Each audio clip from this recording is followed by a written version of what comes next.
getting a snack? What? You said you're getting a snack? No, I said I'm glad there's a stack of plates over there. We're gonna pass out food in the near future. It's like, that feels like it's so funny because I feel like in all the congregations I've ever been in, having food in the synagogue is like this, whoa, no you don't. So it's like, and what you say, guys, that's a beautiful thing. We don't have any little kids here. We're gonna, smush it into the No, smush it.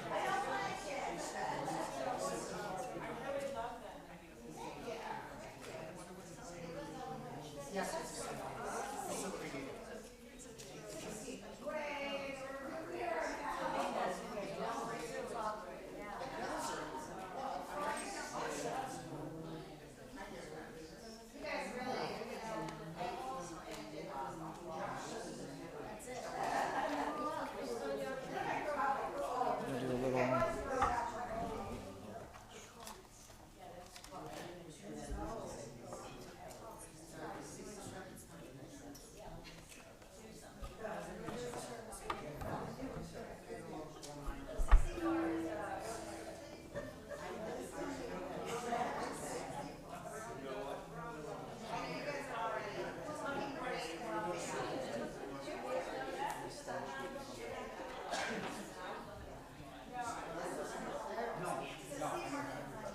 Hey, sir.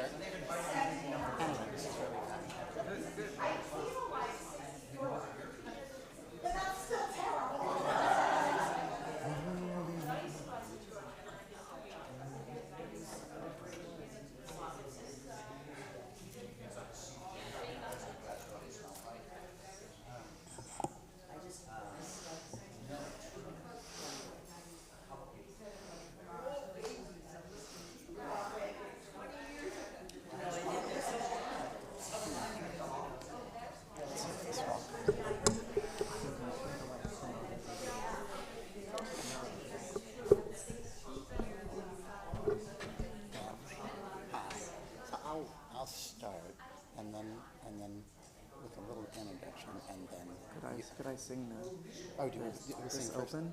Perfect. Yeah, yeah. And then we'll do the intro. Got it. I'll start first, and then you will talk, and then talk about the multi-sensory piece. Perfect.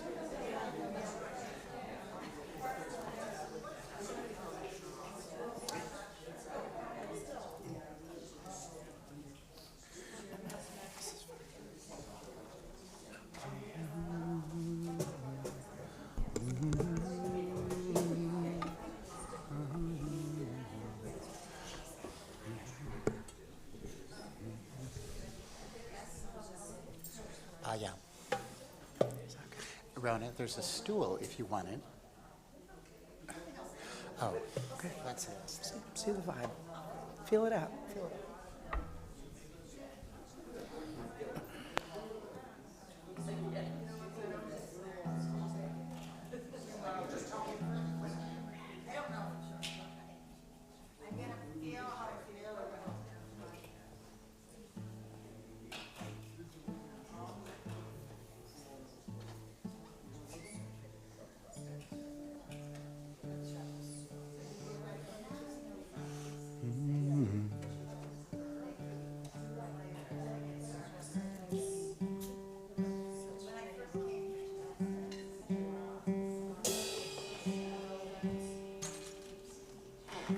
Thing here.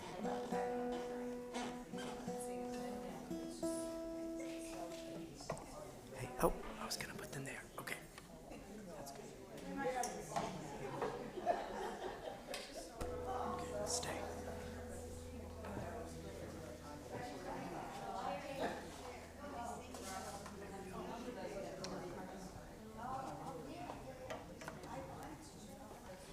Okay.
get into tune together. Ready?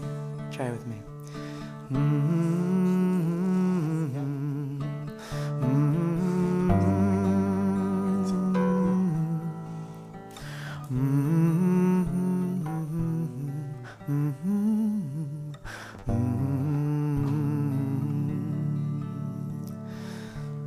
We're Jews here. Let's do ya la la. Ready? Ya la la la la la. Ya la la la la la la la. Ya la la la la la la la la la. Ya la la la la la. Once more, you're sounding beautiful. Let's keep that sweetness in our hearts and in our voices as we sing this ya la la. Ya la la la la la. Ya la la la la la la. Ya la la la la la la la la la. Ya la la la la la. Here are words. They are open my eyes to truth. Open my hands to give freely. Open my lips to good words, to pure words. Open my heart to love. Open my eyes. Let's try. Open my eyes to truth. Open my hands. Open my hands to give freely. Open my lips. Open my lips to good words to pure words. Open my heart to love. Once more, open my eyes to truth. Open my eyes to truth. Open my hands. Open my hands to give freely. My lips to good words. Open my lips to good words, to pure words. Open my heart to love. Open my heart to love. Open my heart to love.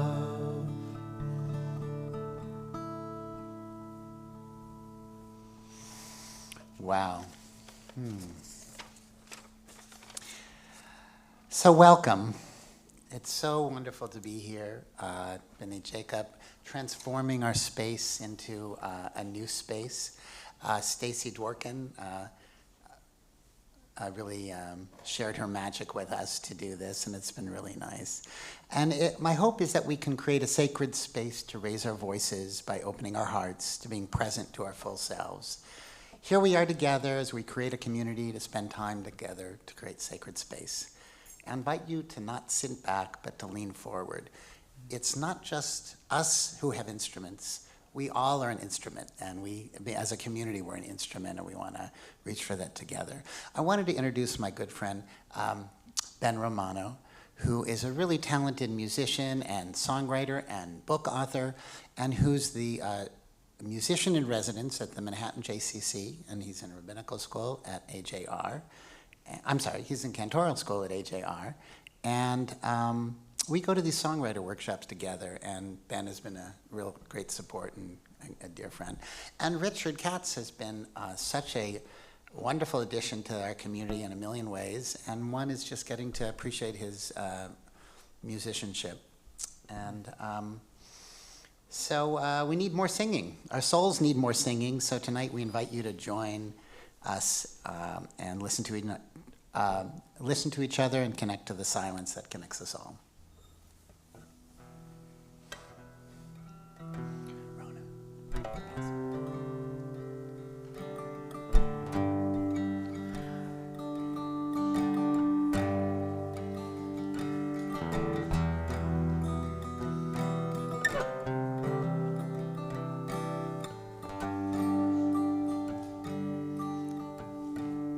Here's one of the parts for us. It goes like this.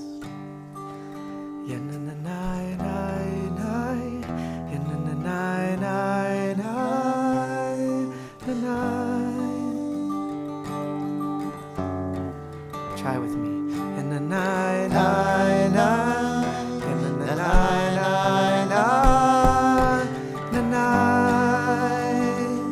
Let's do that one or two more times.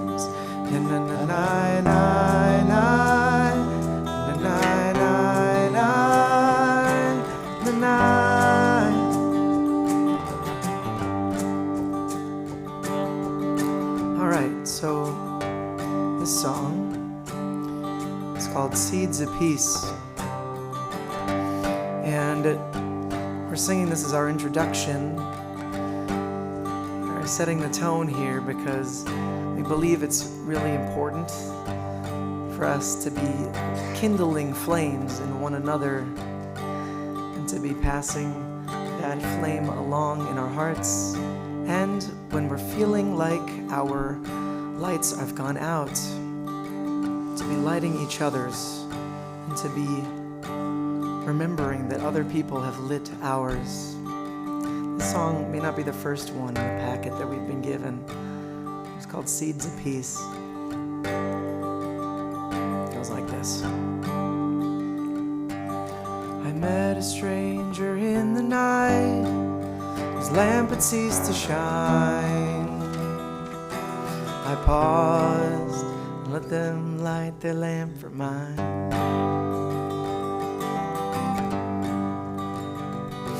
And a tempest sprang up later on and shook the world about. When the storm was over, my lamp was out. And back to me the stranger came. And back to me the stranger came. Their lamp was glowing fine. They held to me their precious flame, thus rekindle mine. Ya-na-na-na-na-na, ya-na-na-na-na-na. That's it, you sound beautiful.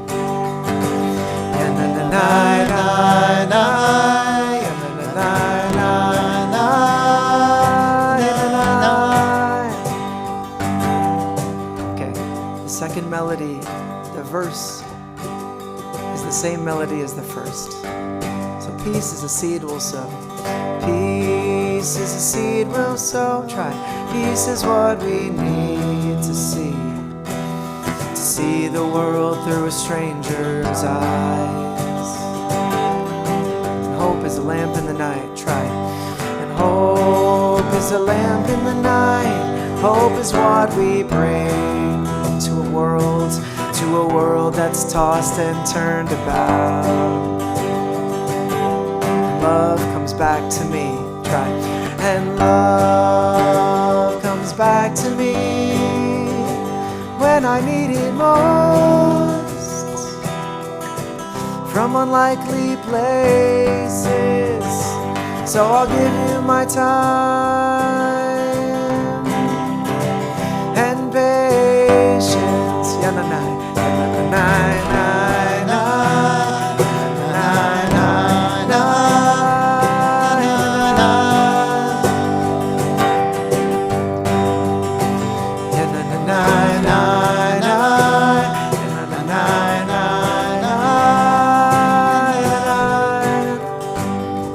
I met a stranger in the night.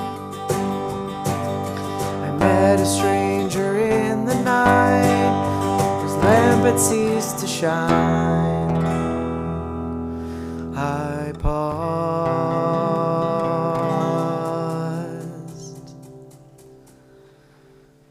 and let them light their lamp for mine.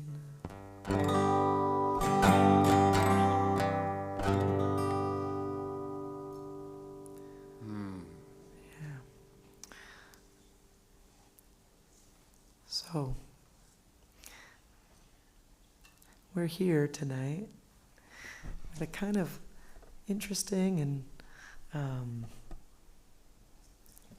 we have a bit of a silly approach to this evening, and it's called Nourish.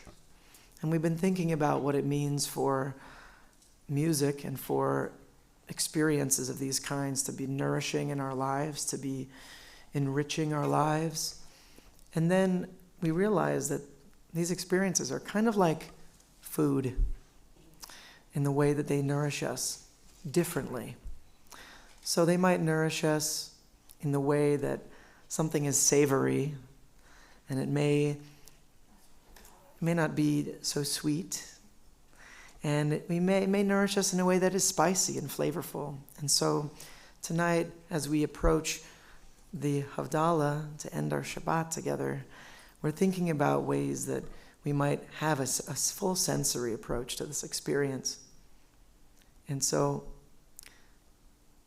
with the permission of our blessed rabbi here, we're going to be having some food while we experience this lovely evening. And so our first...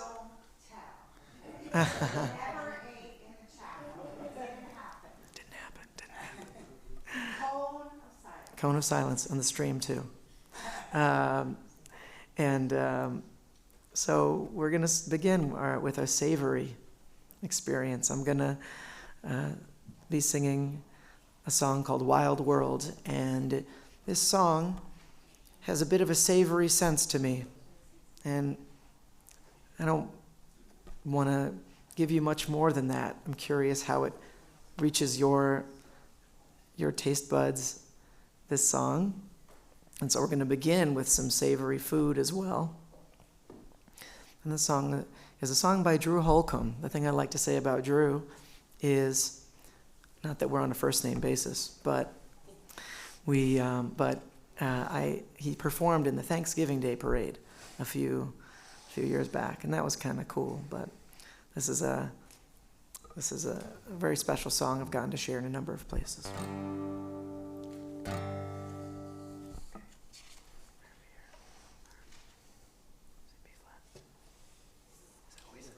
Where were we originally? G. Oh, G. Great.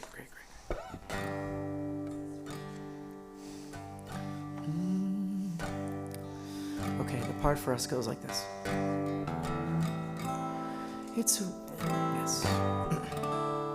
Here it comes, our savory food. Maybe I'll just take a sip.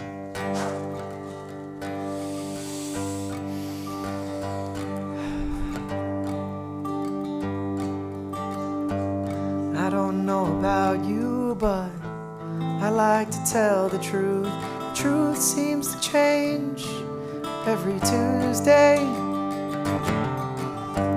When I watch the news, oh man, it just gives me the blues.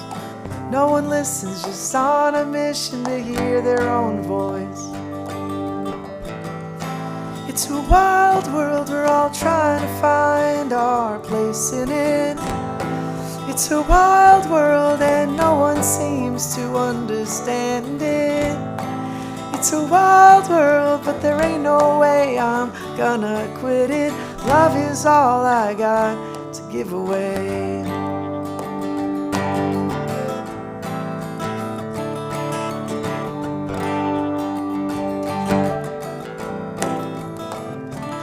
Oh, some folks ain't got a dollar to their name. Others have their own jet planes. We all have the same blood running through our veins.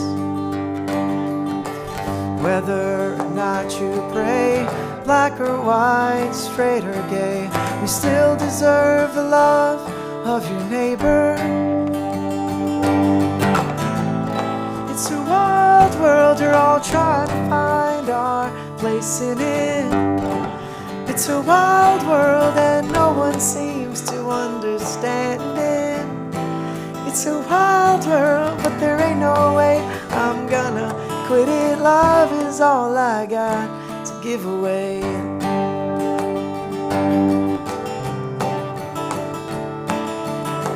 Try a little tenderness, maybe some benefit of the doubt. Another person's point of view, try to listen, not to shout.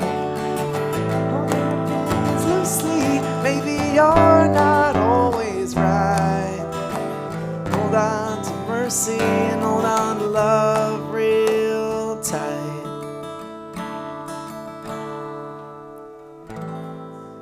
It's a wild world, no one seems to understand it. It's a wild world, but there ain't no way I'm gonna quit it. Oh, love is all I got to give away. Oh, love is all we got to give away. Love is all we got.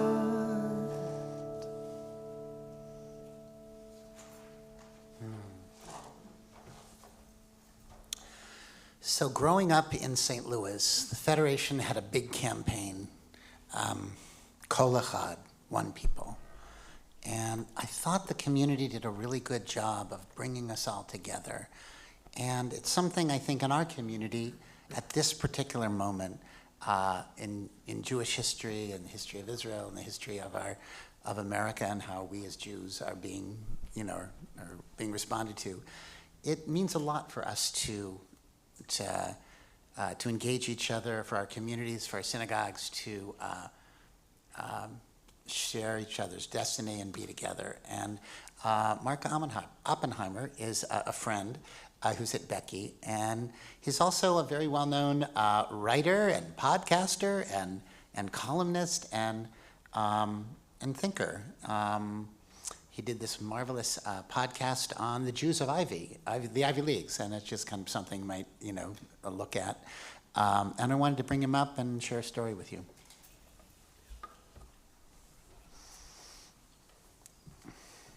Thank you, David and Ben and everyone. It's so nice to be here. Every time I get a really nice introduction, I always think if only my children could be here to hear that. There are people out there who think Dad's great. My kids actually don't think I'm an author because I don't write fantasy fiction, which is the only kind worth reading. So maybe you write stuff, but who would read it, Dad? I talk to my kids a lot about my grandfather, Walter Kirshner, whose great hope was to live long enough to hold one of my children on his lap, and he missed it by a few months. He died in August of 2006, and Rebecca was born that December. So he saw the baby bump, but he never saw the baby. And I think about him a lot, and I think about him and what he savored, what nourished him. He was not a religious man. In fact, he was an anti-religious man. He was a communist with a little c and a big C. And but he was, and many of you will understand this is not incompatible. He was a Jewish chauvinist to the core. His Judaism consisted in thinking that only a fool would go see a Gentile doctor. And and all of his friends were Jewish, all of his healthcare professionals were Jewish, and he took great pride in being Jewish, largely because it gave him permission to tell the jokes. But he also, but his religion, to the extent he had one, and he did, was music. He was one of 8 children from a family way too poor to have afforded music lessons for any of them. They were the children of, their father was a shoemaker in Roxborough, in the neighborhood of Philadelphia, an anti-Semitic Gentile neighborhood, largely filled with ethnic Germans. And we don't really know how Benny, their father, ended up there, but that's where he raised his 8 children. And all of them turned into lovers of classical music. Only one of them ever learned how to play. That was my great-uncle Henry, who died at 97. My grandfather died at 96. Of the 8, 6 lived into their 90s, so I'm hopeful that genetics is strong. And only Henry learned to play music, but all of them knew music. I mean, my grandfather could turn on the classical music station in Philadelphia and tell you which of Mahler's symphonies was playing. But his greatest love by far was the violinist Jascha Heifetz, who was born, and I know this for reasons you'll understand, February 2nd, 1901. So his 125th birthday is coming up next year. Maybe we could do something for that. But he was the greatest violinist of the first half of the 20th century by acclamation. And he was a Jewish immigrant from Eastern Europe. This meant a lot to my grandfather. He was the greatest. He was the GOAT, the greatest of all time. Before Michael Jordan, before Kanye, before any of them. To my grandfather, Jascha Heifetz was the GOAT. And again, he was someone who, although he had grown up with the Jewish calendar, although, he had a sense that Shavuos was coming. It's springtime, Shavuos is coming. It's the fall, the high holidays are coming. Simchas Torah. He knew that. It was in his bones because of the family in which he'd grown up, but these were not holidays that he ever celebrated. The holiday that he celebrated was Jascha Heifetz's birthday. And the way he celebrated it was by giving money to his grandchildren. Not a lot of money. My grandfather he was a generous man, but his sense of value his sense of what the dollar was worth was frozen somehow in about 1947 and didn't account for inflation. So he a big check from him was, $10, $20.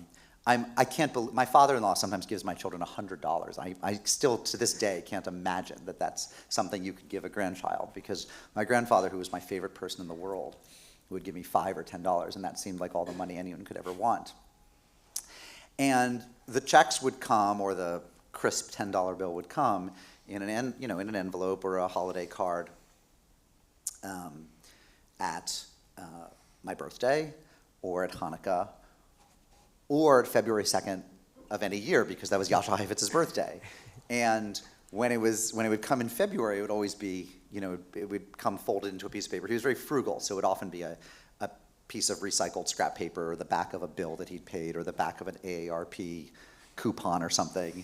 And it would just say, in honor of Jascha Heifetz. And and as I got older, when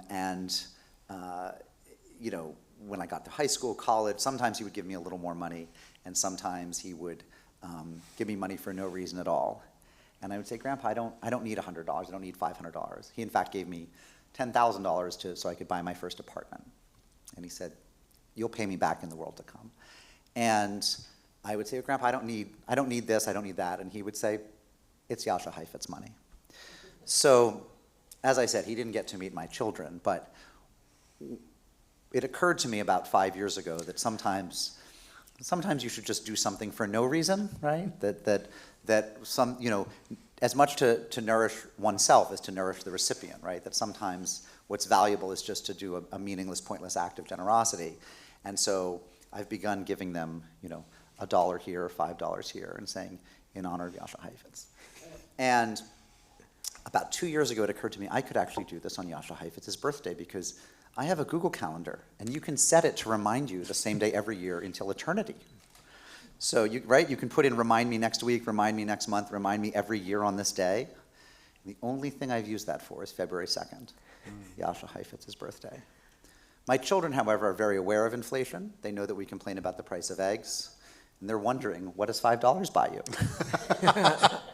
I've said to them, that's not the right question to ask. The right question to ask is, why February 2nd? Wow. So probably more than one of you has asked, what is Live from the Cupboard? Well, we're looking at the cupboard, the Aron HaKodesh, the Ark, and it just dawned on me just the image of, the feeling of we are the inheritors of this rich Jewish culture that can mean so many things that we can tap into in so many ways. And we wanted to create this very special evening of music and stories. And thank you, Mark, and for all of the musicians who are with us. So this week's Parsha is about building the Mishkan and offerings. And so we really are grateful for the offerings that everyone is offering. And we are heading into our spicy category. And this could be a little fun. So we are on to the next category. Huh? Oh, so the thing is, we're doing hummus for a spicy category. And if the evaluations at the end of the evening don't give us a good rating for hummus, we'll have to take the hit. We'll have to take the hit on that.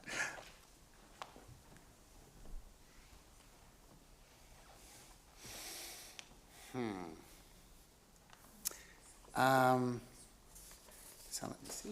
Okay.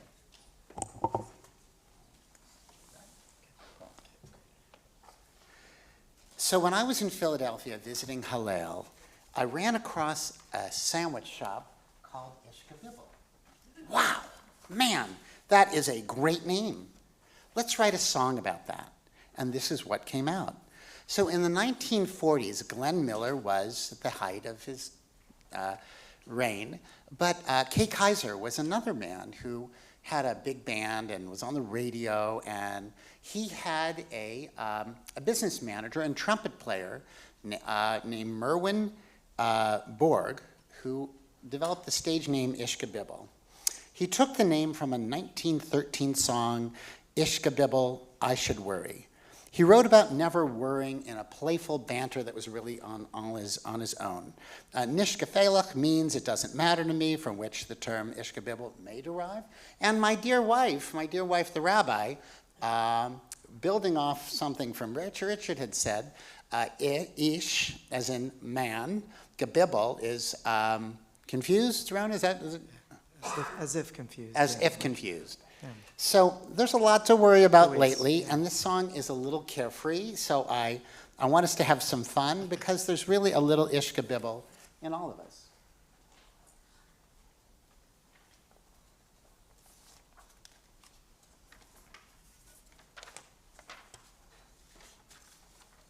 And so, dear friends, this is what our character Ishkabibble looked like, and kind of a kind of pretty great there.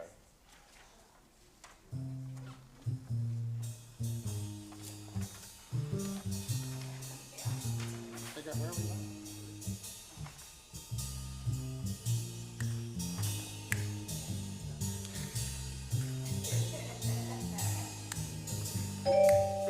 Ishkabibble was a funny, funny man, spoke in ways only he could understand.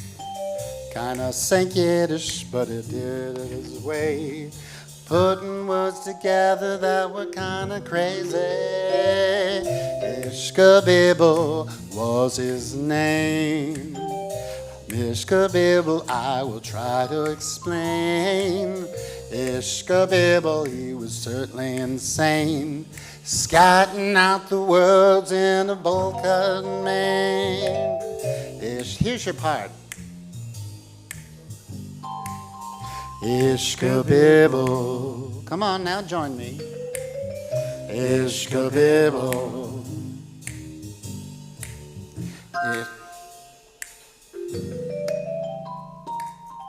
Ishkabibble, so's your old man in 23 Skidoo. Ishkabibble, Life's a bowl of cherries. What do you know? What do you know? Ishkabibble, Do do da do do do down do do do do do ba boom. Ishkabibble was a long time ago. Ishkabibble was on a big band show. Played a mean horn and tried to get along. Wrote and performed such a crazy kind of song. I should worry is what it should say. I never care or worry, so have a nice day. Do do do do do do do do do do do do da da do da da do ba da ba da ba da ba da. Ishkabibble, ha-cha, I love my wife, but oh, you kid. Ishkabibble, Razzmatazz and goodnight nurse. Ishkabibble,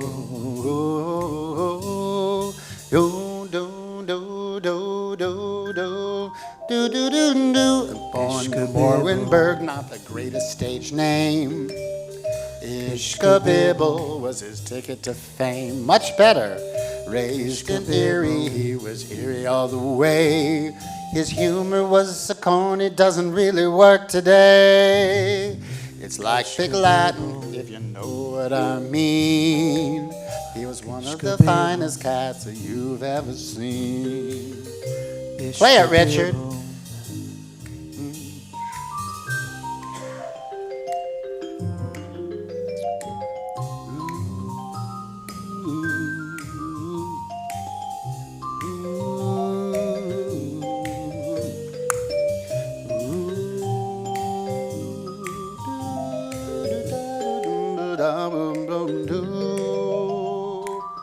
Ishkabibble, you tell him, sister, I stutter.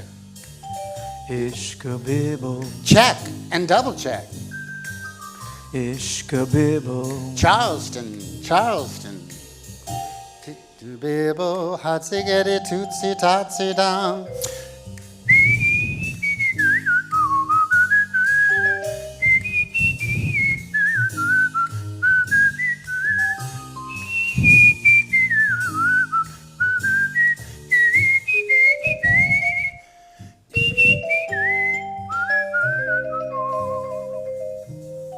And And that's Ishkavibble.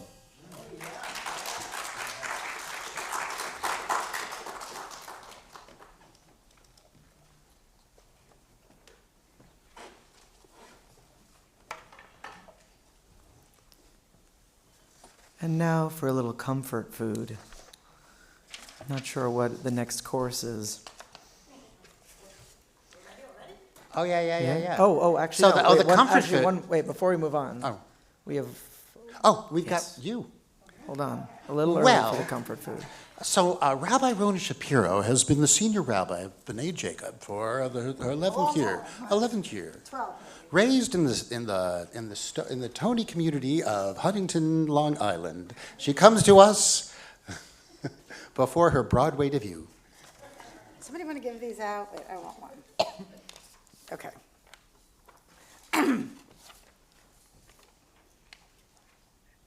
I have to try to see. That's going to be my main challenge here.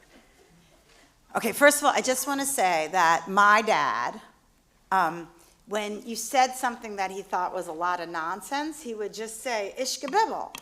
And I never knew what he meant, but that was just his way of saying, like, that's a lot of nonsense. Okay, so these are challenging, frightening times. And even those words hardly do justice to our experience. All weekend, Friday night, this morning, I've sort of been working on this same theme of the hidden sphere in different contexts, which I got from Václav Havel, who writes about living within the truth as a kind of hidden sphere. He says that humans have a strong attachment to truth, and we know that's true because if we have the capacity to feel alienated, there has to be something that we feel alienated from, that is, the truth. And he writes, under the orderly surface of the life of lies, therefore, there slumbers the hidden sphere of life in its real aims, of its hidden openness to truth. The singular, explosive, incalculable political power of living within the truth resides in the fact that living openly within the truth has an ally, invisible to be sure, but omnipresent, this hidden sphere. It is from this sphere that life lived openly in the truth grows. It is to this sphere that it speaks, and in it that it finds understanding. This is where the potential for communication exists. But this place is hidden, and therefore, from the perspective of power, very dangerous. The complex ferment that takes place within it goes on in semi-darkness, and by the time it finally surfaces into the light of day, as an assortment of shocking surprises to the system, it is usually too late to cover them up in the usual fashion. Thus, they create a situation in which the regime is confounded, invariably causing panic and driving it to react in inappropriate ways. So I was thinking about this, thinking about the Parsha this week, this past, and this one we're started this afternoon, and the coming of Passover. The rabbis in the Talmud say that it's because of the righteous women in Egypt, that we were redeemed. And sometimes the rabbis say nice throwaway lines about women, like, they're more spiritual than men, but this, they really mean it. We know the stories of Yocheved, that's Moses' mother, of Miriam, of the midwives, of Pharaoh's daughter. But the midrash that I'm about to teach seems to point to an even larger force encompassing all the women in Egypt. What is working in the semi-darkness of Havel's inner sphere, which will emerge with explosive force to rock Egypt. This is an extraordinary midrash on this week's Parsha that I want to share with you. So we're talking about the Mishkan in this week's Parsha, and particularly the copper washstand that stood right outside the Holy of Holies, where the priests washed their hands before they went in. And as we'll see, this copper washstand is made with copper mirrors. Okay, you will find that at the time that Israel was in hard labor in Egypt, Pharaoh commanded that the men would not be allowed to sleep in their houses in order to prevent sexual relations from occurring. Okay?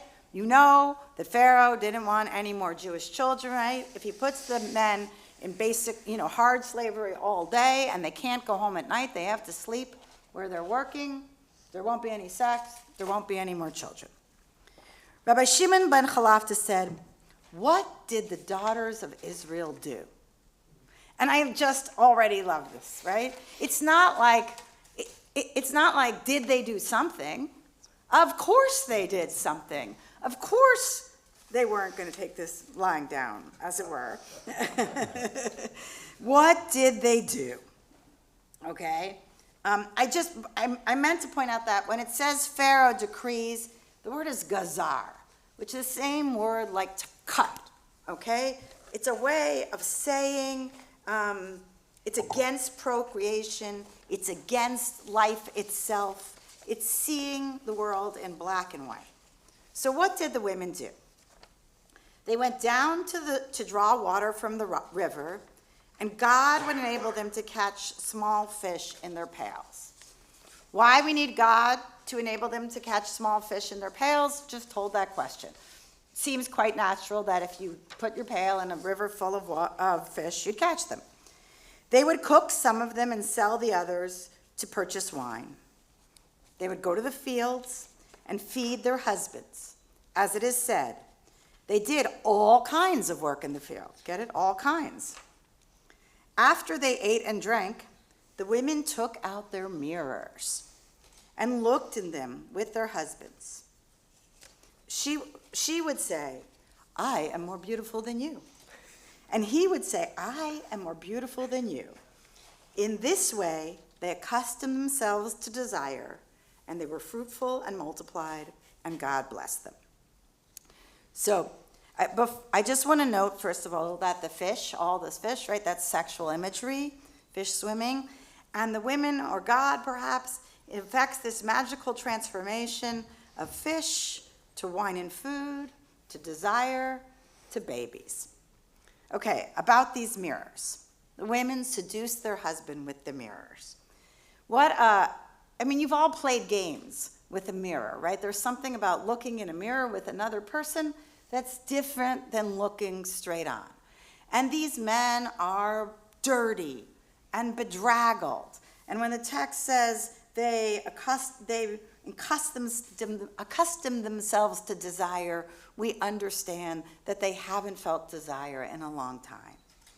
And she doesn't say, you're beautiful. She dares him, right? I'm more beautiful than you, forcing him to sort of up the ante back. What do? They make their husbands see themselves as beautiful and desirable in their own eyes again. In many ways, they are holding this mirror world. And when I say mirror world, I think they still have those mirrors like in the store, right, that sometimes you can find them, that are like 3 mirrors. So if you look in it the right way, right, it goes on and on for infinity. The mirror world's different than this world. They're holding up the mirror world against the gezerah, the hard black and white world of Pharaoh. Again, notice that God blessed them. Not sure why we need God's blessing? Hold that question. Our rabbis say, so now they start having children. There were those who gave birth to twins. Others say sextuplets. Others say 12 with each birth. What are there 12 of? Tribes. And others say 600,000 in one birth, one woman. Why 600,000? What is 600,000? Start there. Amount of Jews in the world. The Jews who left Egypt, right? Mm-hmm.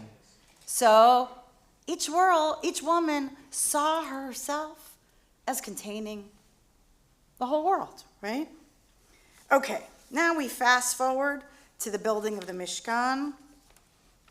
We have paper problems up here. Okay. And all these numbers are from the mirrors. Blah, blah, blah, blah, blah. By the merit of these mirrors, they show, I'm going to skip that part. Except to say, notice that it says, by the all the ranks of Israel departed from the land of Egypt. By the merit of these very mirrors, which their husbands were showed. Okay, now we're building the Mishkan. When God told Moses to build the tabernacle, all of Israel stood up and volunteered. Who would bring silver, and who would bring gold, and who would bring copper, and who would bring precious stones. Best fundraising drive ever. And they all brought it in haste. The women said, "What do we have to bring to the tabernacle?" They stood and brought their mirrors, and they took them to Moses. When Moses saw the mirrors, he was outraged. He said to the Israelite men, "Take sticks and break their legs." These, and legs is euphemistic here, their mirrors, what are they needed for? Okay? God said to Moses, "Moses, these you despise? These mirrors supported the whole ranks of Israel in Egypt. Take them and make them a copper wash basin and stand for the priests, which they will use to purify themselves." Okay. So, Moses is furious. God says, "They're more precious to me than any other gift, because the whole host of Israel were raised up from these mirrors." And the copper basin, this very important thing, is made out of those mirrors. Supposedly, by the way, the mirrors were whole, where everything else, the jewelry was melted down. The mirrors were, used as they were in the copper basin. Kind of scandalous. Moses, like Pharaoh, is stuck in Gezerah mode, right? These mirrors are about sex. They don't belong here. He doesn't see the possibilities and desire. So, why do we need God to bring fish and to make babies? Why do we attribute it to God? Because this is how redemption happens, through very ordinary human actions. Catching fish, having babies. What do we learn from this story? That just like the women in Egypt, we have the possibility to act. We don't say we do nothing, we say, what did we do? We use the resources at hand. You don't have to go to the moon to find what we need. We have the resources. We can restore dignity to the downtrodden.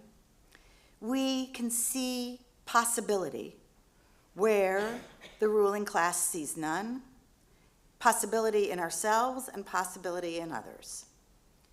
We act radically, doing what is brave, but also natural, accessible, human, and real. And redemption, how does redemption come? This is how God makes it happen. Yashikar. We're very lucky that Rabbi Rona Shapiro offers nearly an endless font of wisdom and learning and sacredness, and it really makes a big difference. And she's kind of fun, too. That was some spicy Torah. I'm glad I was in the spice section. Yes, yes.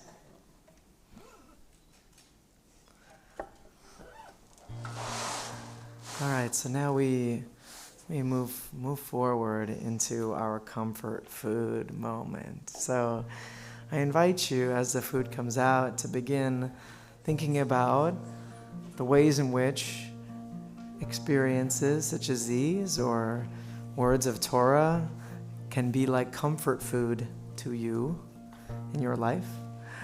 And one thing that comes up for me. Oh, okay. Wind? Rain? Rain. Oh, wow, rain. All right, well, that reminds me of a story. When I was at summer camp, and we had our normal day of activities, and then it would start to rain. And that was my favorite time at camp. And it was my favorite time at camp because I knew that all the programs were canceled. And I could go to the bunk with my friends, and we were gonna sit and play cards together and just be with one another. And it wasn't about the program, it was just about being with one another.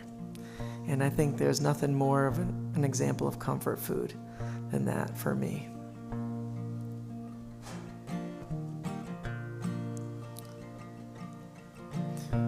There's a part for us, it goes like this. Passing through, passing through. We are only passing through, passing through, passing through. We are only passing through. Try that with me.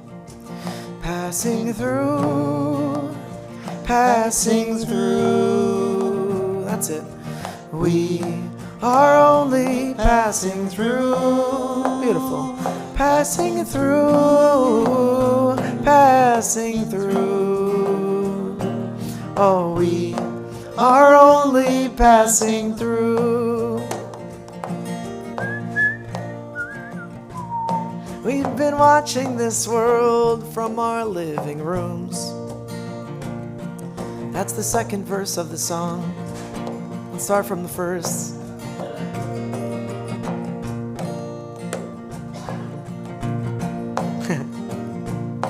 You all have it on your sheets. What's the first word? That's the right one. Okay. We are passing this world on to our kids. That's it. From the moment that they climb out of their cribs, we try to treat them well and show them they are loved. But in the end, all we can do is hope our best is good enough. They'll witness how this life can be so beautiful and cruel. We can't shelter them forever, but if we show them all the tools, they might leave this place in a little better shape than me and you. We are only passing through. You got it. Passing through, passing through. We are only passing through, passing through, passing through. Oh, we are only passing through. All right, now you know how old this song is based on this next verse.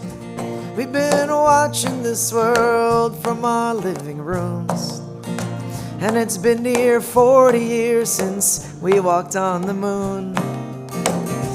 And this big blue ball keeps shrinking, and I don't know if that's good, but for better or for worse now, this whole world's our neighborhood. And there's no place left to run to where we can stay above the fray. We all need to learn to get along and not just get our way. Not only for each other, but for our children's children too. We are only passing through. That's it. Passing through, passing through. Oh, we are only passing through, passing through, passing through. We are only passing through.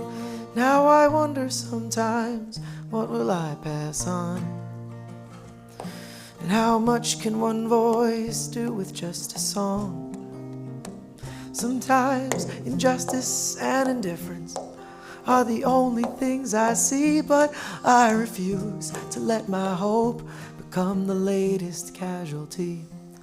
So I'll sing of love and truth and try to practice all I preach. And if I can't change the world, I'll change the world within my reach. What better place to start?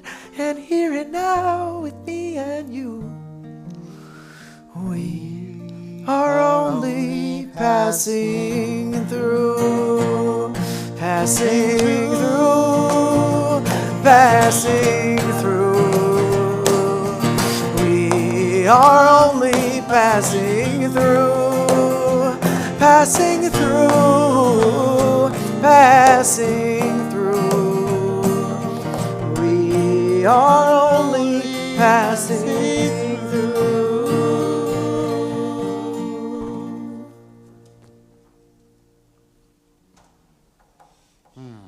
Sweet. So we have a chance to hear again from Mark.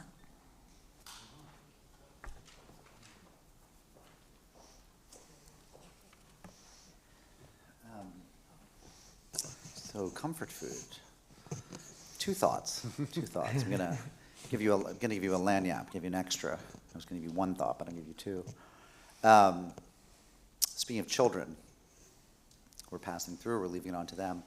My daughter is in Spain for a few months, working on her Spanish. My eldest daughter, who's 18, and she called me yesterday, or WhatsApped me, I guess. I don't know if that's a telephone call, and said, Dad, and she's in Seville. She said, there's a Reform congregation here that has Kabbalat Shabbat tonight. I'm thinking of going, but it's raining really hard. And I knew she was calling either because she wanted to be told it's okay not to go, or because she wanted to be pressured into going. So I took a stab. I said, Rebecca, I said, just go. I said, go. She said, well, it's raining really hard. I said, yeah, but you could meet, you go to shul in a foreign country, you could meet someone really interesting, right? Mm-hmm. You know, who's doing this? Who's doing liberal Judaism in Seville, Spain? Mm-hmm. So she goes, and I went out last night, I was at a thing, and I came back, and my wife said, I just got a call from Rebecca. You'll never believe this story. So she's at this congregation, a dozen people show up for Friday night services. And at the end of it, someone turns to her and says, I think I know your parents. Now, usually when this happens to one of my children, I'll just come out, it's in a Jewish setting, the parent they know is me. Like, I'll just say, I do a lot of Jewish communal work. My wife does a different kind of work, and so the odds that the person seeing, who kind of bagels her, who places her, is going to be thinking of me are pretty high, but that's not what happened. This guy said to her, he said, I'm Andrew Mandel. He's a rabbi. He's at Central Synagogue in New York. He's one of their 27 rabbis. And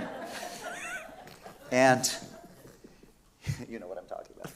And he said, I think your mother did Teach for America in the Rio Grande Valley of Texas in 1999. Your mother's Sid Fremmer. And Rebecca said, my mother is Sid Oppenheimer, but my mother was Sid Fremmer. How did you know? And he said, because you look just like the way she looked in 1999. Whoa. So, Rebecca and I were texting back and forth today, and she said, it's a small Jewish world, Dad, isn't it? I said it is. Okay, that was your opening act. The story I was planning to tell, having to do with comfort food. My parents had very low standards for babysitters. Anyone who would stay with us so that they could get out was good enough. When I say they didn't do background checks, I don't mean they didn't do FBI background checks. I mean, they didn't have sort of the simple standard of, is this person sane? Is this person nice, right? That's your standard? It's that low? Those were the babysitters you got. And a lot of them, is this being recorded, by the way? Am I going to be, no, okay, good. A lot of them came from, we were part of this daycare cooperative called Mud Pie. This was back when there were daycare cooperatives where the parents did all the work and you didn't have to pay for a teacher, and there was less regulation, and frankly a lot of women didn't work, so they were able to donate their labor to this, for better and for worse, right? It was a different time, and those things could happen. And so we were part of a daycare cooperative called Mud Pie.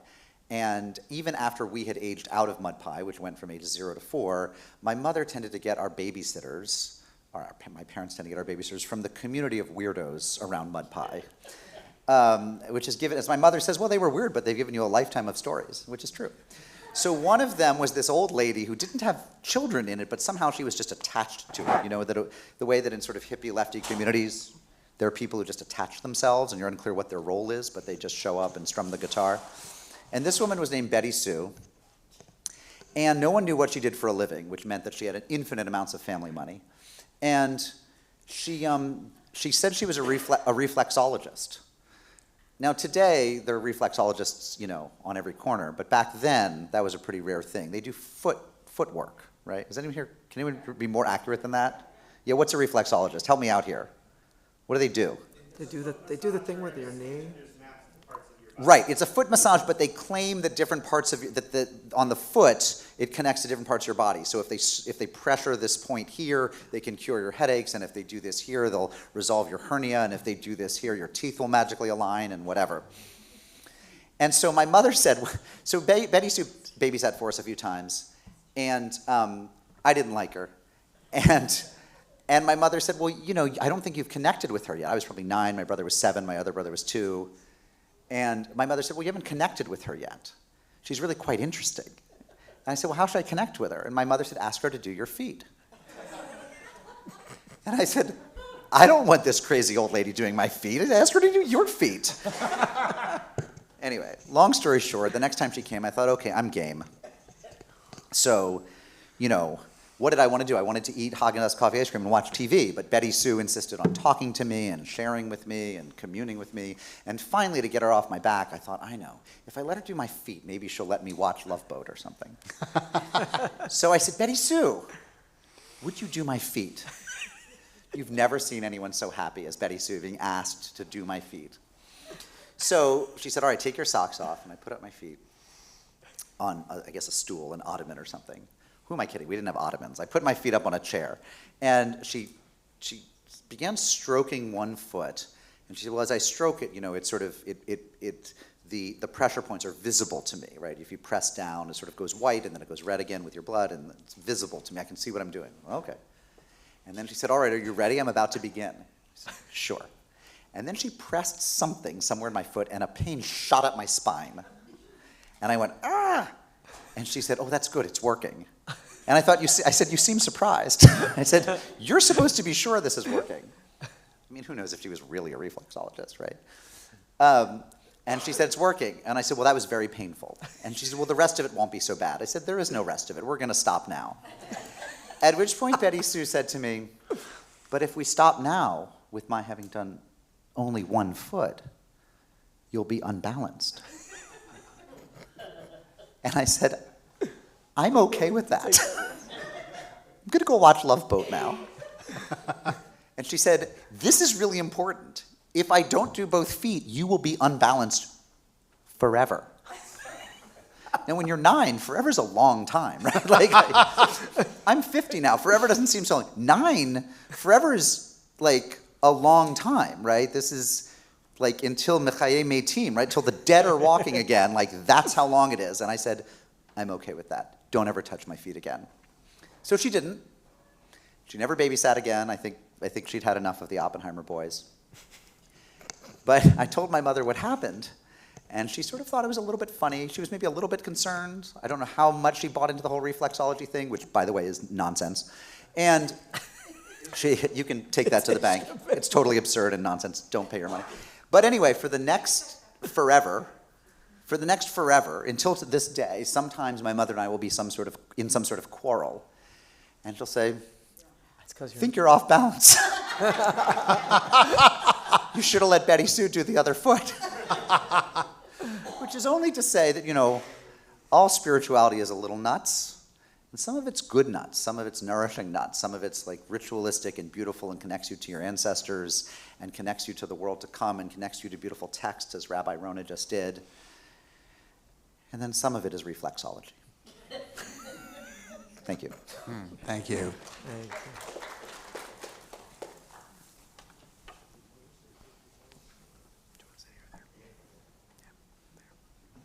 So we're heading into the sweetness section. And Mark, that first story was so sweet, I would like to claim that in my section. Could I say a few words Go just ahead. as we get into this? Yeah. we didn't say yet why the heck we want to do this food thing besides Havdalah and these other pieces. Okay.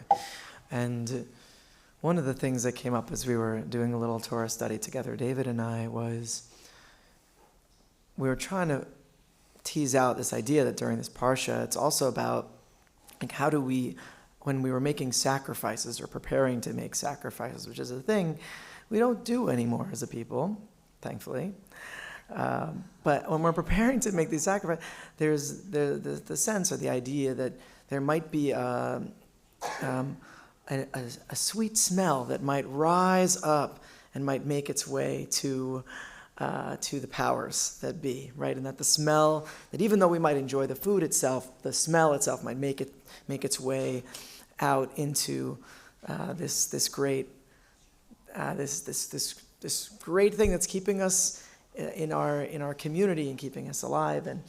And so I guess the inside of what's happening tonight is this idea that we are offering these kinds of things that are they're just rippling out, kind of like a really good smell of like a smoked meat or however, a really good smell of any kind. In the Israelites' case, it was smoked meat that would just make its way up and out, and just the way that this continues to offer such goodness that might continue to ripple out. Beautiful, beautiful. So I think we'll be so here we are at the beginning of our sweet section. So one of the things I've been able to do is find myself a teacher, and that's what we're supposed to do as Jews. We say in Pirkei Avot. And I have been studying with Aryeh Ben David at Pardev Yeka, and we've been learning Rav Kook.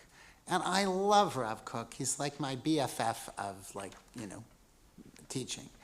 And I want to give you a little hint of what he's, something I gained from it, and then also sing a song about it was kind of gleaned from some of these teachings.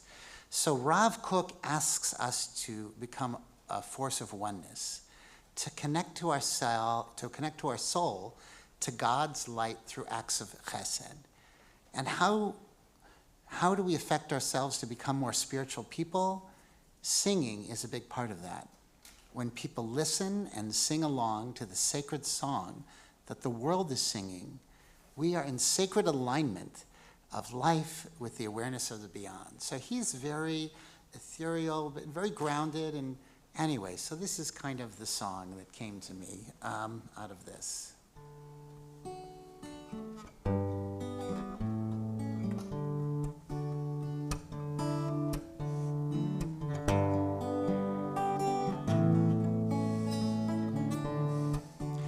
So really join in on the chorus. My soul, like a river, oh, my soul runs deep. Oh, my soul, like a river. Be open to receive. My soul, like a river, for it's singing its song. With its force it keeps moving along. Tell me there's an answer. Does my soul want from me? Sometimes in my heartache it's so hard to see. Oh, still I yearn for oneness, for a thread that keeps me whole, seeking a connection to the one that sees my soul. My soul, like a river. Oh, my soul runs deep. Oh, my soul, like a river. Be open to receive from my soul to your soul, from my depth to yours. Deep calls to deep, a voice across the shore. Everything is holy, angels always by my side. Listen is the doorway, let knowing be my guide. Oh, everything breathes a song, touching the beyond. Become a better channel to receive and respond. My soul, like a river. Try with us. Oh, my soul runs deep. Oh, my soul, like a river. Be open to receive. The soul is forever as it circles around. River flows into the ocean too, and rain that falls back down. Oh, reminded to be thankful, be grateful for this day. I open my heart, pour out the words I pray. Become a heart of wisdom, hold the stories that are true. Call out from your depths and God will answer you. I will meet you, I will meet you, I will meet you there. Shine the light within. Don't know where we'll go, don't know where we'll be. I will meet you there. Shine the light within. Don't know where I'll go, don't know where we'll be. I will meet you there. Shine the light within. Don't know where we'll go, don't know where we've been. I will meet you there. Shine the light within. Don't know where we'll go, don't know where we'll be.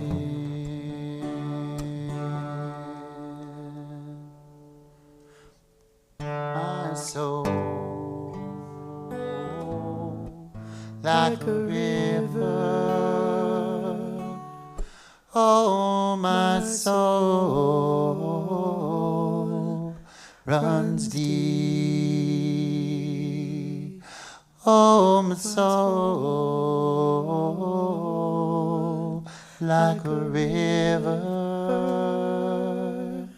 Be open to receive.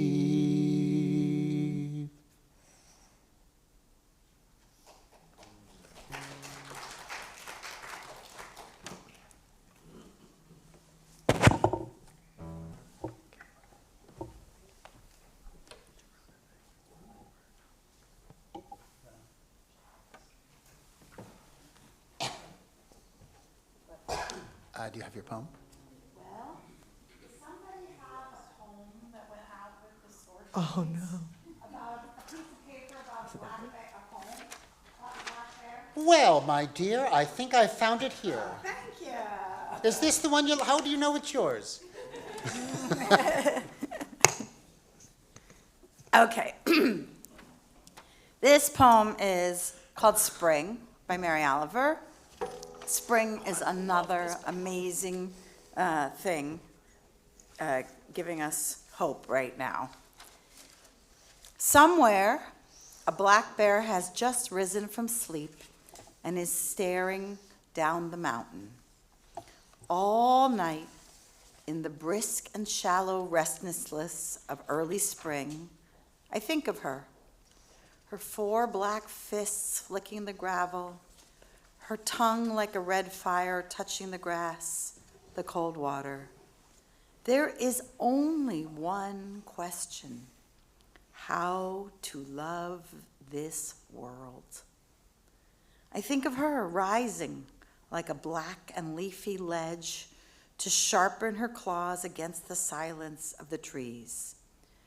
Whatever else my life is, with its poems and its music and its glass cities, it is also this dazzling darkness coming down the mountain, breathing and tasting.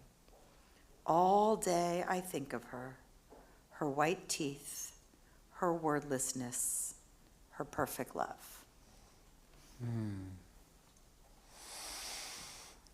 Poetry is really sacred language, and Rona, I really appreciate the gift you've been giving our community by bringing so much poetry over the years to B'nai Jacob.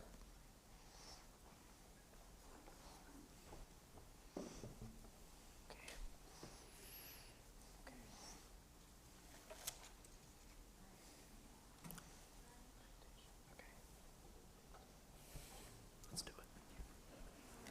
Okay. So, Yeah.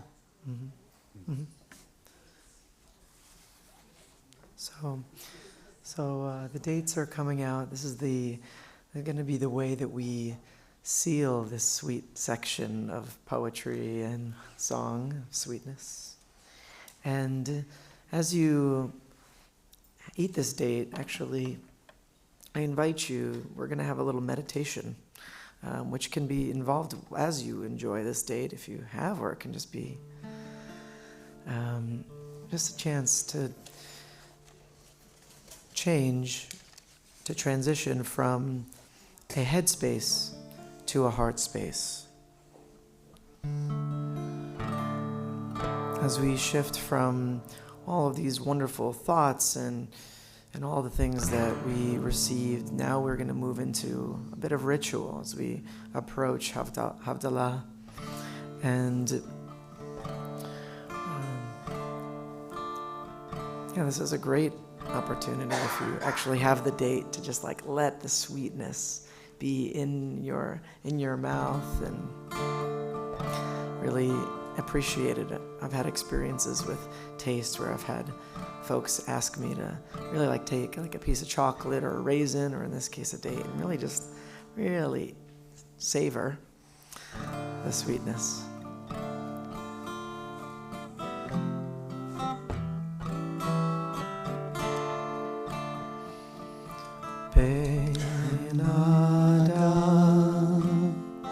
Alel malale, alel malale ben Adam, alel malale. Try with us, ben Adam, ben Adam, alel malale, alel malale ben Adam, alel malale ben Adam, alel malale, alel malale ben Adam, alel malale. I invite you now, if your eyes aren't already closed, I invite you to close them if you feel so comfortable. Or if you don't feel comfortable quite yet for that, you can let your gaze go upon some place in our sanctuary.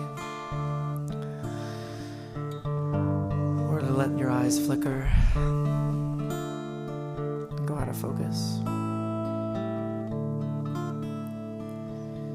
Start with a breath in.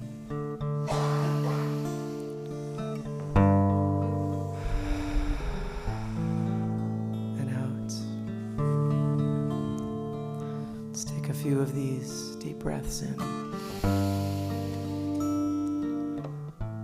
and out.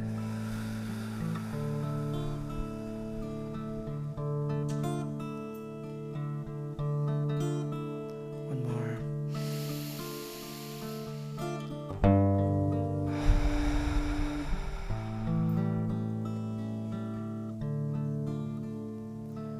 I invite you to feel the weight of your feet into the ground, and your body into your seat.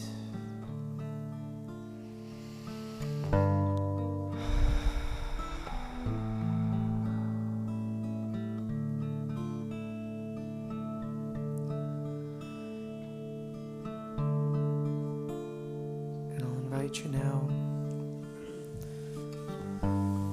to picture a place that was nourishing for you. A place that has special memories. See if you can begin to bring it into detail.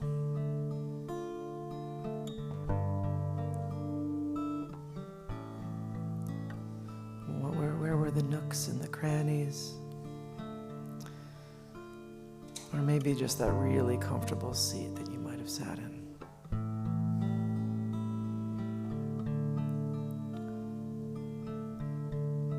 See if you can think of the things that made that place really special to you. See if you can feel yourself in that place. What did it smell like? What did it taste like? What did it feel like?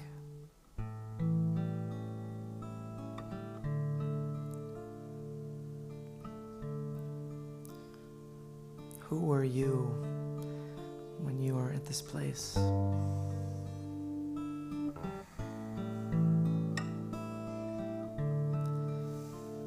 Take a moment just to be here.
As we begin to come back,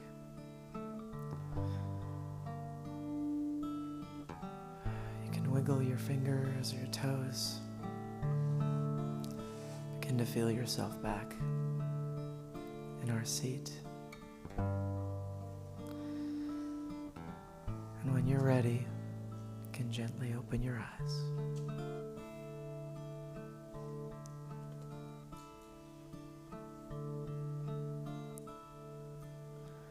Ben Adam, Alele Malale, Alele Malale, Ben Adam, Alele Malale, Ben Adam, Alele Malale, Alele Malale, Ben Adam, Alele Malale, oh Ben Adam, Alele Malale, Alele Malale, Ben Adam, Alele Malale, Ben Adam, Alele Malale, Alele Malale, Ben Adam, Alele Malale.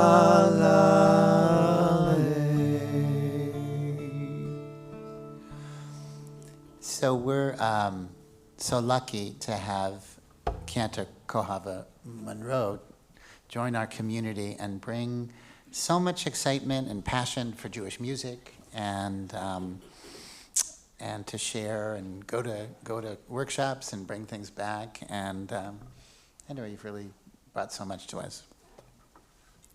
I'm going to share Eile Chamda Libi by Deborah Sachs-Mintz, and I learned it at this year's Rising Song Intensive, and I've introduced it in some other occasions, so if you know it, please join me.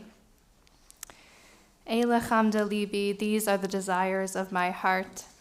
Chusana ve'al titalem, have mercy upon us, and don't turn away. Eile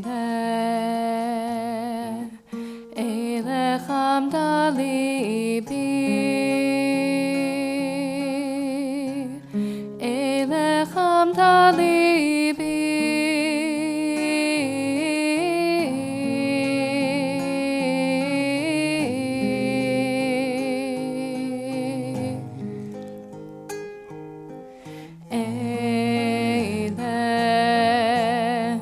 Eile Chamda Libi,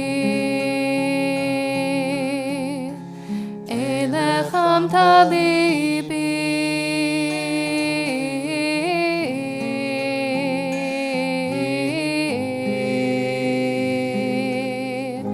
Chusana titalem.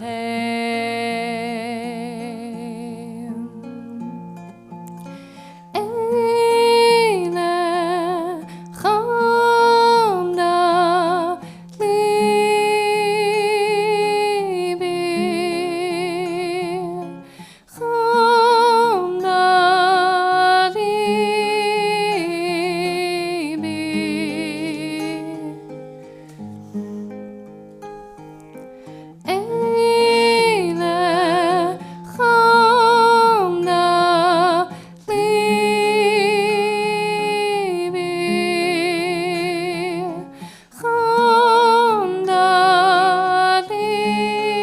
Libi, Chusana titalem.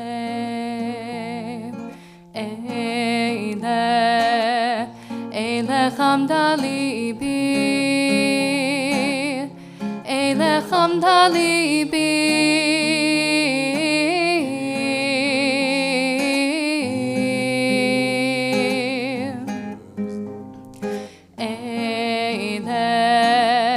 Eile Chamda Libi, Eile Chamda Libi,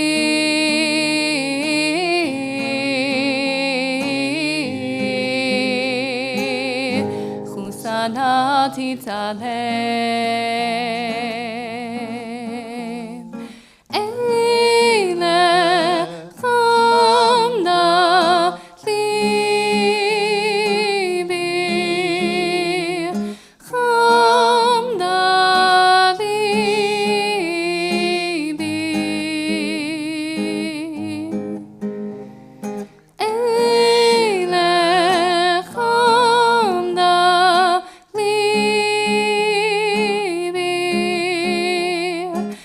Libi, Chamda Libi, Chusana titalem.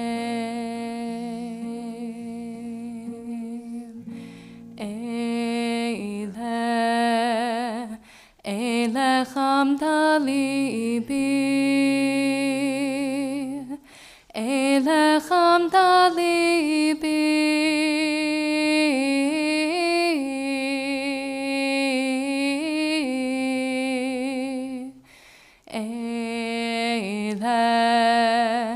Eile Chamda Libi,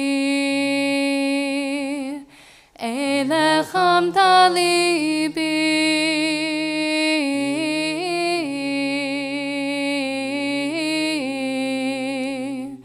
Chusana titalem.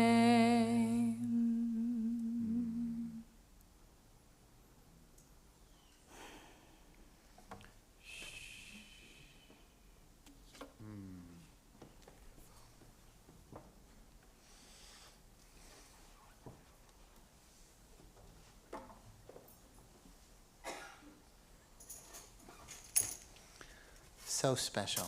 Thank you.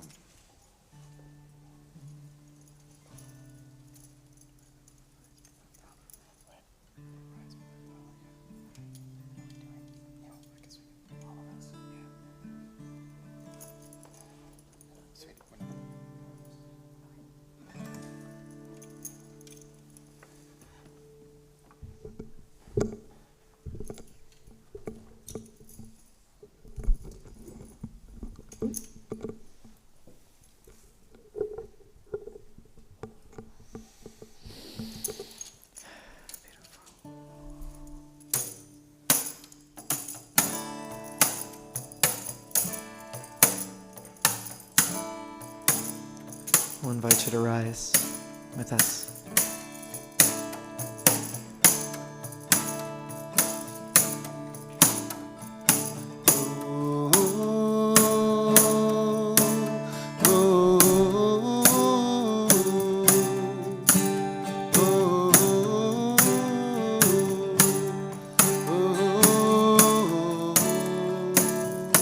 Try. Here we go.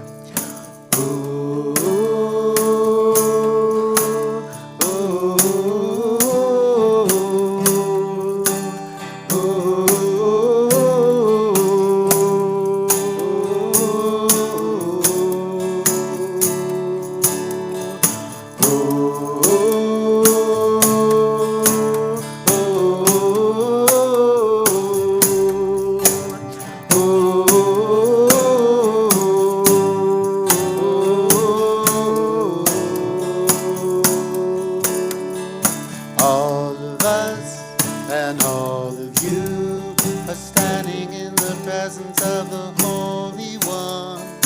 All of us and all of you are standing in the presence of God. All of us and all of you are standing in the presence of the Holy One.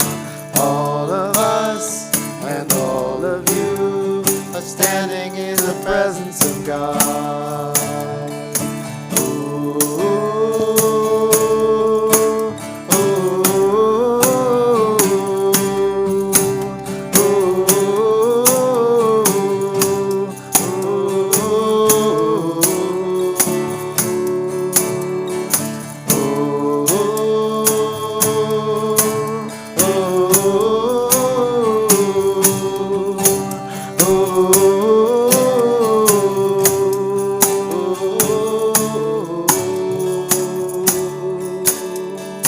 All of us and all of you are standing in the presence of the Holy One.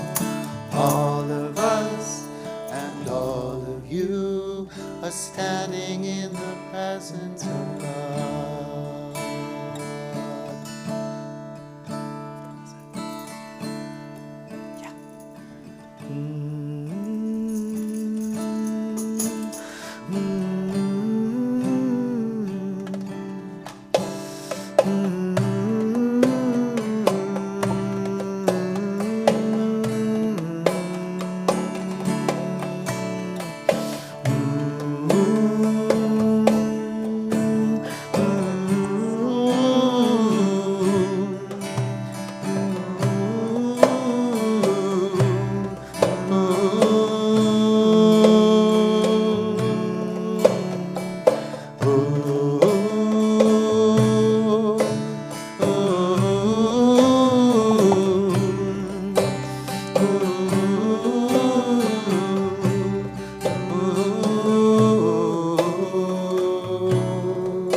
Because I don't have the words in front of me. I can't do it without the words.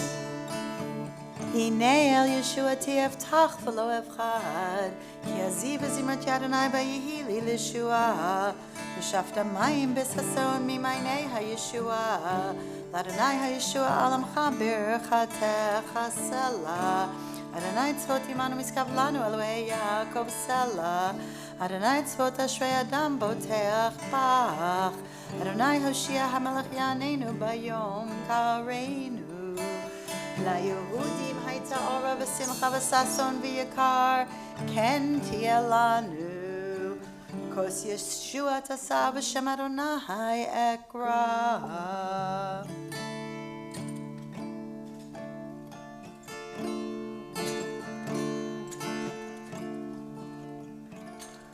Ya ya ya la la la la la la ya la la la la la ya la la la la la la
Kodesh lechol chatoteinu yimchol Yareinu v'chaspeinu yarbeh kachol v'kochavim alayla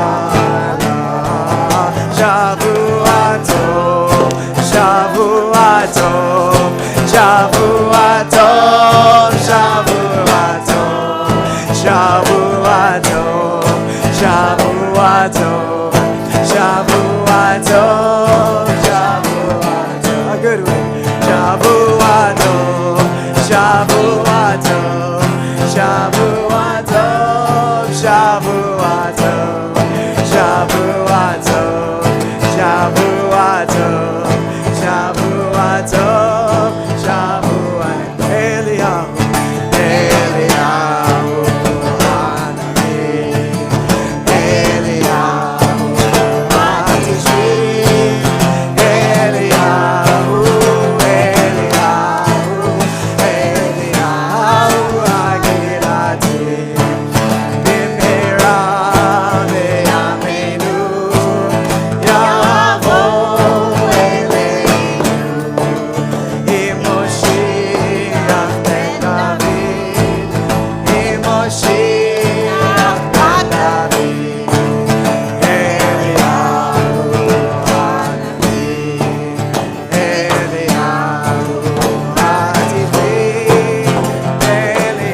I met a stranger in the night whose lamp had ceased to shine. I paused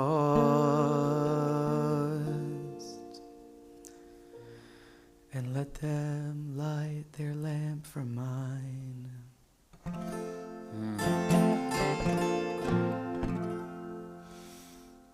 Shavua Tov. So tonight has been such a special evening, and I really wanted to thank the rabbi and the cantor for making this possible, for all of you for having this wonderful space, and for coming and giving your heart and your energy to it all, and to Ben and to Richard and to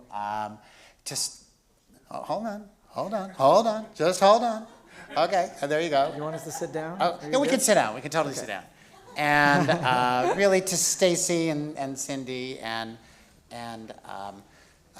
Stacy Dworkin did such a stunning job in helping create this space. So Zelda has a poem, and the crux of it is everyone has a name, with a name given by our parents, given by our teachers, and my wife came home and she said, "Boy, that Jaron, he's really become like such a mensch." And no, it's really, really true. And today, as we were putting together the event, I said, "Oh, Jaron's come to take photographs." And Stacy said, Jaron's the kind of guy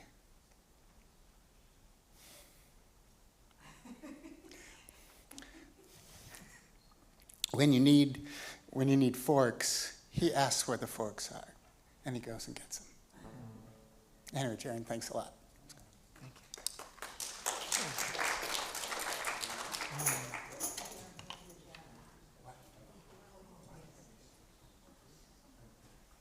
I'm sorry, I missed somebody.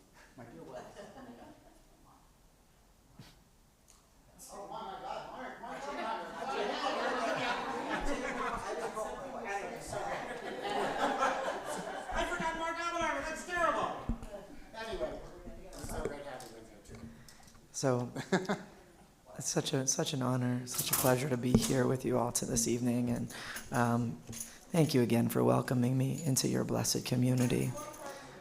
I'm going to say just a brief word about. I'm going to be outside with some goodies. I have a couple things. So one thing you might notice, so I don't have to. Thank you. Thank you. Our daughter just picked up her job at Dairy Queen in Hampton. Oh, got it. I had said I was going to do it. My wife was going to see if she had to. Oh. Anyway. Apologies. Thank you. Anyway, it's really meant a lot to have you here, Mark. Thank you. So there's just one thing to note that you'll see outside, just so I don't have to explain it a million times. I have some old merch. It's merch from before I was married. So it doesn't have my married name. It has Ben Pagliaro, which is my given name, which we can talk about at another time if you'd like to hear. I'm giving that merch away because it no longer has a name that is the relevant name for me. So please, please, please take it. Okay? I really like. It is my. If it gives you an opportunity to listen to some of these songs, the song we just sang, Seeds of Peace, is available, and it's under that name. So when people go and they search Ben Romano and they're like Seeds of Peace, it doesn't show up because it's not there. So please take it, even if it sits as a coaster. There are coasters, and there are CDs that could be coasters. But and I'll say just briefly about these books that these are kind of a new kind of creative project I'm working on, and the book Rhinos Next Door is geared towards ages of 0 to 5, And High of a Choice is geared a little bit older than that, like more like 4 to 8. And it's really like imbued in these books is an opportunity to share meaning with our kids and to impart these kinds of nourishing moments. And so that's my goal with these kinds of things. And Shabbat is over, so we can sell the books, which is nice. You can Venmo me. I'll explain it over there, and we can work out another if we need to. But just thank you again, everyone, for having me here. It's so beautiful. And thank you, David, for this wonderful, wonderful idea and really being the real visionary to make this happen too. Thanks, everybody. I'll be standing out there. Okay, our last song. You want to do it again? Or you? I don't know. This is an encore situation where we need to do another song. Okay.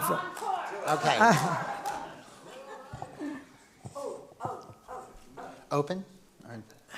This doesn't feel like the right one for an Whatever, encore. go for it. Do you have one? Okay, I'm gonna do an encore for you. This is it okay if I just do like a tune? Okay, Do it. great. Do We're it. gonna do a tune. This is great. So,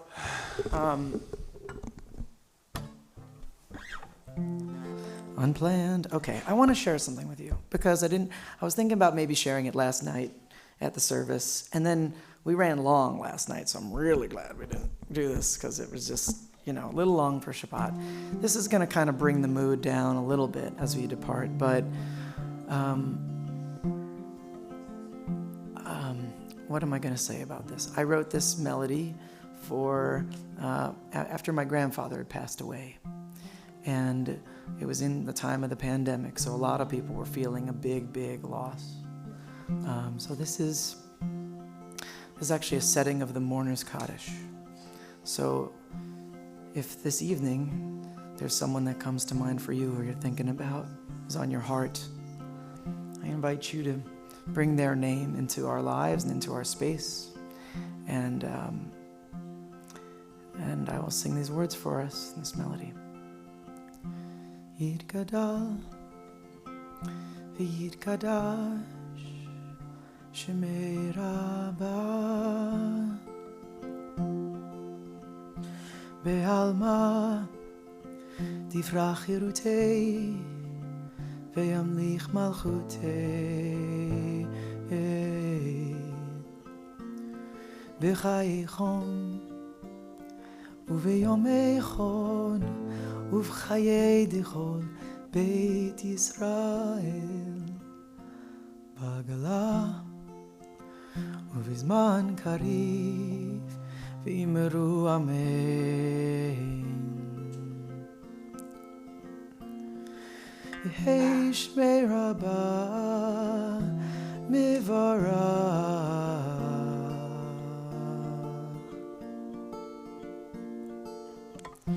Le'olam Lol Me'almaya Yitbarach V'yishtabach V'yitpa'ar V'yitromam V'yitnasei V'yithadar V'yit'ale V'yithalal Shemei Dekudsha Barechu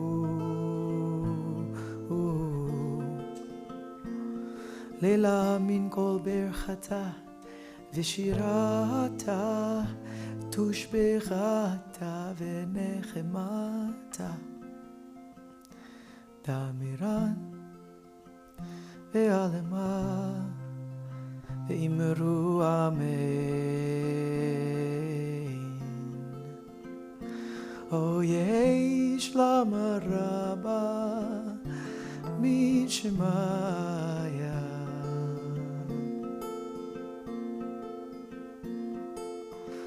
Chaim Aleinu Ve'al Kol Yisrael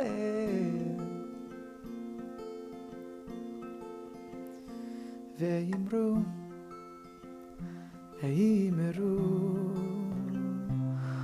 Amen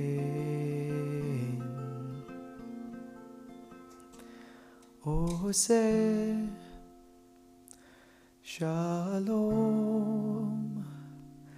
במרומה הוא יעשה שלום עלינו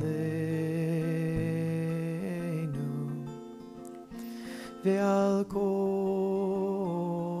ישראל ועל כל יושבי תבל ואמרו ואמרו אמן ואמרו ואמרו אמן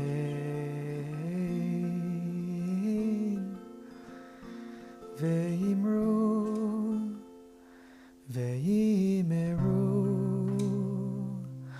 אמן.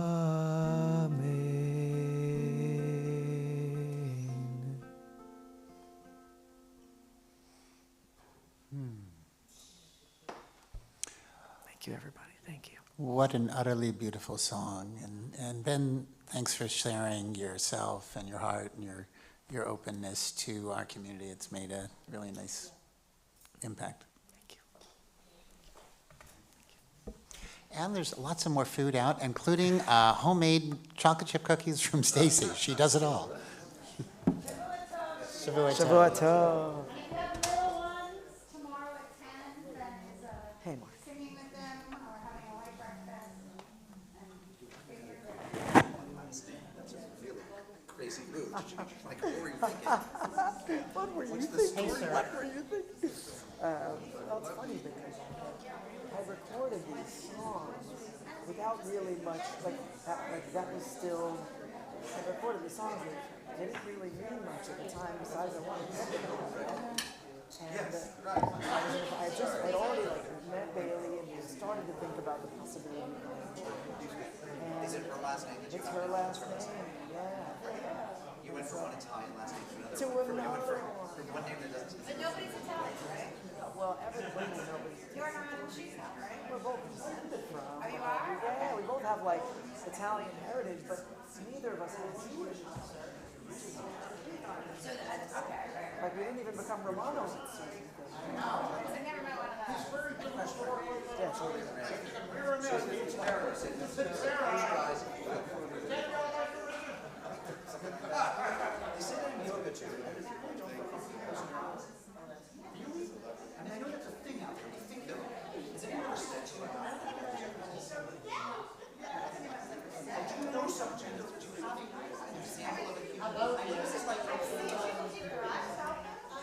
I feel like it's almost, it feels like a kind of safety as I'm going to assume most people feel that's unsafe. But I don't know, that's the thing. Like, where did it come from? I think that it actually possibly even opens the door when someone might have closed their eyes to feel like, oh, maybe it actually has. I mean, I guess I'm just thinking, is there an empirical reality? It's a pleasure. Like pronouns in an email, Does anyone, everyone, because they say. it's true, it's like, Every people time say you it. do yoga, it's like, close your eyes if you feel safe. It's like, who doesn't feel safe closing your eyes in a yoga room?